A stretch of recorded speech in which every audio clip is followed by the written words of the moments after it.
एक व्यक्ति police station में फोन करता है, कहता है कि मैं मरने जा रहा हूँ रेलवे ट्रैक पर। मैं अपने हाथों से अपने बीवी बच्चे को मौत के घाट उतार दिया। आप एक टीम भेज दीजिए वहां, मेरा जीने का कोई वजह नहीं है।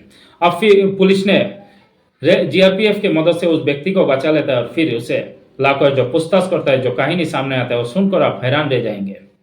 तो आइए सुनाते हैं पूरे कहानी। नमस्कार, आदाब, आप सभी को स्वागत है मेरी यूट्यूब चैनल रियल स्टोरी में। उम्मीद है कि आप अच्छे होंगे, अपने ख्याल रखते होंगे और अपने परिजनों का भी ख्याल रखते होंगे। घटना उत्तर प्रदेश की जिला इटावा का एक शहर है लालपुरा मोहल्ला के रहने वाले मुकेश वर्मा की है। मुकेश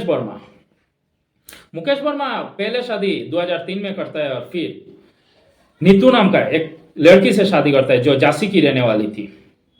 शादी के 1 साल बाद उसका जो पत्नी है वो किसी बीमारी के चलते मौत हो जाती है। उसका पहले एक बेटी जन्म होती है। अब पहले पत्नी से एक बेटी, उसके बाद जो घर वाले वो कहते हैं कि एक बेटी है, उसको देखने के लिए किसी को कोई तो चाहिए। तो घर वाले के कहने पर मुकेश ने दूसरा शादी की रेखा नाम का एक महिला से और फिर एक बेटी और एक बेटा होता है। सब ठीक ठाक चल रहा था। अब पहले एक बेटी है और फिर एक बेटी और एक बेटा। पहले जो बेटी है उसका नाम भाबिया था। भाबिया का उम्र 20 साल। जो दूसरा बेटी है काव्या 16 साल और एक बेटा है अभिष्ट 11 साल का। 3 बच्चे और बीबी। जो पत्नी है रेखा का उम्र करीब 45 साल। बड़ी ठीक ठाक चल रहा था।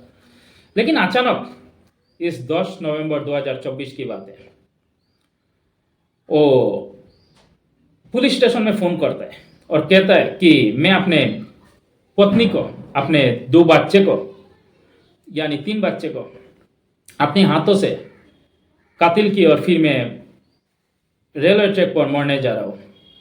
मेरा जीने का कोई वजह नहीं है। अब पुलिस जीआरपीएफ के मदद से उस व्यक्ति को बचा लेता है और फिर जब थाने में ले आता है और पूछताछ करता है तो वह कहानी बताता है कि मेरा जो रिश्तेदार है, मेरे जो बड़े भाई है, ये लोग मेरा करीब 15 लाख रुपए हड़प लिए। मेरे जो जायदाद जमीन थी वो सब हड़प लिए। मेरा मानी हालत बहुत खराब थी। अब क्या करें? इसी वजह से मैंने अपनी पत्नी को ये चीज़ बताई और कहा कि मेरा मानी हालत खराब जो है वो पत्नी को भी पता था। अब कहा कि एक ही रास्ता बचा है कि मौत। अब पत्नी जब ये बात सुनती है तो कहती है, पत्नी को उसने मैडम का घर पुकारता था तो मैडम ने कही कि तुम अकेले चले जाओगे तो हमारे क्या होगा? परिवार को कौन देखेगा? कौन परिवार चलाएगा? जो बेटा है वो 11 साल का है, वो क्या परिवार चलाएगा? अगर मरना ही है तो हम सब एक साथ मरेंगे। अब वो पहले करवा चौथ के दिन कोशिश करते तो पत्नी यानी मैडम ने मना कर दी। तो क्योंकि मैडम ने कहा कि उस दिन पत्नी ने अपने पतियों के लिए लंबी उम्र के लिए दुआएं मांगती है, तो आज के दिन ठीक नहीं है। अब पत्नी की कहने पर मुकेश ने वो प्लान चेंज करता है और फिर उस दिन पार होता है, बीतता है और फिर दूसरे प्लान में लगता है और 10 नवंबर का दिन वो दिन तय करते हैं। अब उसने नींद का गुलिया लेकर आता है और सबको नींद का गुलिया, पहले तो एक पिज्जा मंगवाता है और मैडम ने कही कि, मैडम यानी उसके जो पत्नी है, उन्होंने कही कि मैं अपने बच्चों को अपने सामने तड़पते हुए मरते नहीं देख सकती। पहले तो मुझे मारो और फिर मेरे बच्चों को। अगर किसी को मरना है तो पहले मुझे मरना चाहिए। अब जो उसका पत्नी है, पत्नी ने नींद का गुलिया खाई, बहुत ज़्यादा मात्रा का गुलिया खाई और मौत हो गई। और फिर जो पिज्जा है, पिज्जे में मिलाकर बच्चों को भी खिलाया। लेकिन जो नींद का गुलिया का मात्रा कुछ ज़्यादा हो गया था, इसी वजह से पिज्जा का जो टेस्ट है वो खराब हो गई थी। अब बच्चों ने उस पिज्जा को नहीं खाया, लेकिन ये लोग बेहोश हो गया। तो लेकिन ये लोग का मरा नहीं है। फिर उसने अपने हाथों से गला दबाया और फिर उनको मौत के घाट उतारा। अब एक घटना होता है 10 नवंबर को रात को करीब 12 बजे के बाद, यानी 11 बजे की सुबह, 11 तारीख की सुबह की बात है। अब सुबह यह घटना होती है, उसका बाद पूरे दिन उनका साथ रहता है और बीबी के जो मोबाइल है उससे स्टेटस लगाता है कि सब कुछ खत्म हो गया। सबको बाकायदा उसका जो फोटो है, डेड बॉडी की फोटो स्टेटस में लगाता है। इधर उसने अपने 20 रिश्तेदारों को भी फोन करता है और पूरे कहानी बताता है। अब उसने ये सब करते करते शाम हो गया और शाम को उसने घर से ताला मारता है और फिर वहाँ से निकालता है और इटावा स्टेशन के लिए रवाना होता है। और फिर पुलिस को, एक जानकार पुलिस वाला था, पुलिस को मैसेज करता है कि मैं इटावा स्टेशन में मरने जा रहा हूँ। और अब वो स्टेशन में जाता है। पहले तो उसको वंदे भारत के सामने लेटना था, लेकिन कुछ चीज़ ऐसा हुआ जो वंदे भारत ट्रेन है वो मिस हो जाता है। फिर एक दूसरा ट्रेन का इंतजार करता है, दूसरा ट्रेन के आगे लेटता है, लेकिन जो उस ट्रेन का ड्राइवर है उसको दिखाई देता है वो व्यक्ति, और फिर उस पूरे बोगी उसका ऊपर से गुजर जाता है। लेकिन करिश्मा हो गया, वो बच गया, वो मरना चाहता था। अब पास मौत होना था, पास में से 4 तो हुआ, लेकिन पासवा जो है वो बच जाता है। अब पुलिस ये बात जब सुनता है तो उसने जो मैसेज भेजा था उसमें बाकायदा कोई रिश्तेदारों का नाम भी था, तो उन रिश्तेदारों को उठाया जाता है और सख्ती से पुलिस पूछताछ करता है।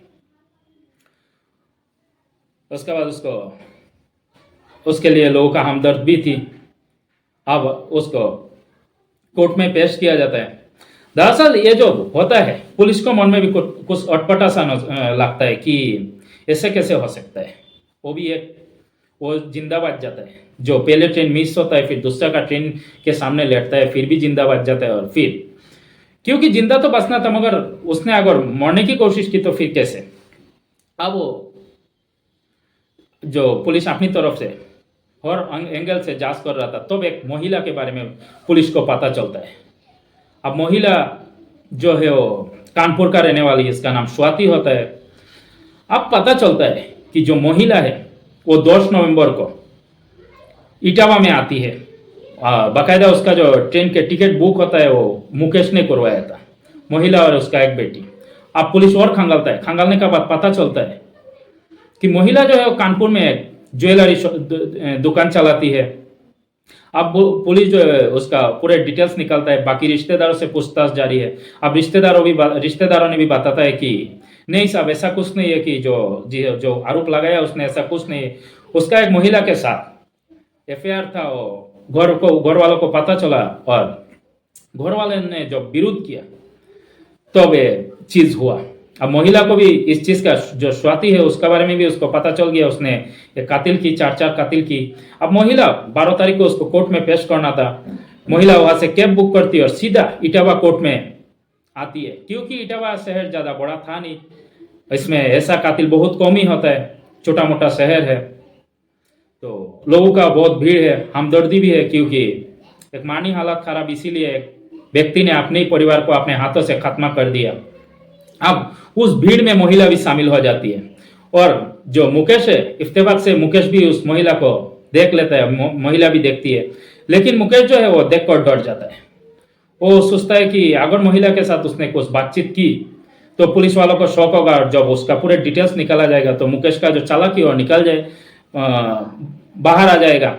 अब महिला भी होशियार थी, उसने भी समझ गई, और फिर उसने अपने शाम को फिर से कैब बुक करती है और फिर अपनी घर कानपुर चली जाती है। दरअसल उसने आई थी कि उस मुकेश के लिए एक वकील को हायर की जाए ताकि उसका केस लड़ सके। अब इस बात का जब पता चलता है पुलिस को, पुलिस और भी जब डिटेल्स खंगाला जाता है तो पता चलता है जो महिला दुकान चलाती है वो भी मुकेश की देन है, मुकेश ने दिया है, खुलकर दिया है। वो महिला भी डिवोर्सी थी, उसने एक बेटी भी है उसका। अब पुलिस और खंगालता है तो पता चलता है कि मुकेश ने जो कहानी सुनाया वो ऐसा कुछ नहीं है। अब क्योंकि पहले तो मुकेश वो चीज खंगाला जाता है, क्योंकि उसका पत्नी तो है ही नहीं जो उससे वो बता सके कि ऐसा ऐसा हुआ है, बाकी ऐसा कुछ हुआ है। अब जब पता चलता है तो पता चलता है मुकेश की मानी हालत कोई खराब नहीं है, ना ही कोई जो 15 लाख लूटने की बात आई, हड़पने की बात आई, ऐसा कुछ हुआ है। मुकेश का कारोबार भी बढ़िया चल रहा था। तो उसने अपनी पत्नी को क्यों मारा, जब पूरे कॉल डिटेल्स मंगवाया जाता है तो पता चलता है उसका मनी ट्रांजैक्शन जो है महिला के साथ। अब उसका जो आगे की डिटेल्स खंगाला जाता है तो पता चलता है दरअसल मुकेश जो है वो अपनी घर से 1 एकड़ निकलती थी कि मैं दिल्ली जा रहा हूँ, जाकर उसने वो कानपुर उस महिला के साथ कोई होटल में बिताता है, समय बिताता है। अब ये सब चीज जब खुलकर सामने आ रहा था, पुलिस ने और खंगाला तो पता चला कि उस महिला के साथ मुकेश का एफआईआर चल रहा है। अब जब पूरे सबूत हाथ में आ जाता है तब महिला को भी पुलिस उठाता है, फिर उसको गिरफ्तार करके इटावा लेकर आता है और महिला से भी पूछताछ करता है। आप कहानी बताता है। पहले तो ऐसा लग रहा था कि महिला को शायद पता है कि नहीं, क्योंकि जब 10 तारीख को वो आई थी, शाम को जब चली गई, उसको शायद पता होगा कि नहीं, वो तो पता नहीं थी इनको, इनका बीच क्या बातचीत हुई है। लेकिन बाद में जब एक चीज़ खुलासा होता है, दरअसल जो मुकेश ने अपनी पत्नी को नींद की गुलिया खिलाया और जो बच्ची को खिलाया, वो अपनी मर्जी से खिलाया, पत्नी की मर्जी से नहीं। उसने जो महिला के साथ उसका अफेयर चल रहा था, उस चीज़ के बारे में जब घर वालों को पता चला तो उसका पत्नी ने उसके विरोध की, उसके जो भाई है, बड़े भाई है, उन्होंने विरोध की। और फिर मुकेश उस महिला को पाना चाहता था, तो आप कैसे, तो उसने प्लान बनाना शुरू किया और फिर अपने पत्नी को रास्ते से हटाने का एक प्लान बनाया। और 10 नवंबर यानी 11 नवंबर की सुबह वो बाकायदा उसको नींद की गुलिया लेकर आता है और उनको बहाने से उनको खिलाता है। और फिर खिलाने के बाद उनको अपने हाथों से गला दबाता है और पूरे 4 लाशों के साथ पूरे दिन बिताता है और प्लान करता है कैसे उसको वो खुद बच सके।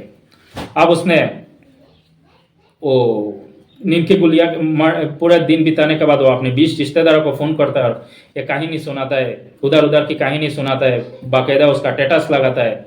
लगाने के बाद वो शाम को वहाँ से घर लॉक करके और निकाल जाता है और ट्रैक पर जाता है। बाकायदा उसका जो पहले दिन का सीसीटीवी कैमरा खंगाला जाता है, तो पहले दिन का सीसीटीवी कैमरा में ये भी दिखाई दे रहा था, जो वो इटावा स्टेशन की रेकी कर रहा था। अब वहाँ में उस महिला को भी देखा देता है। अब उस बारे में पूरे महिला को भी पता थी कि मुकेश ऐसा करने वाले हैं। अब ये जो चीज़ बताता है, अब पूरे सच जब सामने आता है, लोग जब सुनकर लोग हैरान रह जाता है, कैसे एक व्यक्ति अपनी ही पत्नी को सिर्फ एक महिला के लिए मौत के घाट उतार सकता है।